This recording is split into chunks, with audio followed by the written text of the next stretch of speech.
নতুন টাকাটা দিলে একটু ভালো লাগে। আমার ছোট ভাই বোনদের জন্য টাকা নিয়ে যেতে 500 টাকা চাইছি, কাস্টমার নিতে পারলো না। সামনে ঈদ উল ফিতর, আর ঈদ মানে খুশি, উৎসব, নতুন জামা আর নতুন টাকা।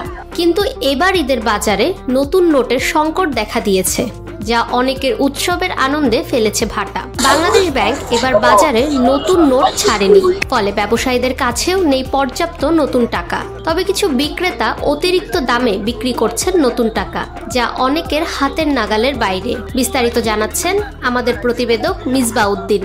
এই বছর বান্ডিলই পাই নাই আমরা, এমনকি আমরা মনে করেন বেশি দাম দেয় কিনা কাস্টমার ওই 50 টাকা লাভের আসে বললে ওইরা বান্ডিল আর নিতে চায়। অনেক ব্যাংকের লোক আছে আলাদা, ওরা মনে করেন বান্ডিল কিনা আগেই রাইখা দিছিল কমে, মানে এটি মনে করেন দামে ব্যস্ত আছে।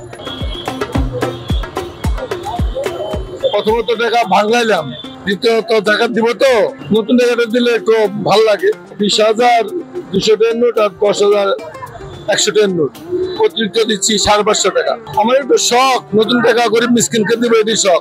আমি গভর্নমেন্ট চাকরি করতাম, এবছর রিটায়ার্ড হয়েছিলাম, ব্যাংকে থেকে অনেক টাকা পাইতাম, ব্যাংকে থেকে আনতে পারতাম। এবার ব্যাংকে নতুন টাকা নাই, এই বছর নতুন টাকা আমি পেনশনে আছি, রিটায়ারমেন্টে আছি, নতুন টাকা আমি ব্যাংকে থেকে তুলতে পারি নাই, কর্মস্থলে নাই, এই জন্য কিনে নিচ্ছে।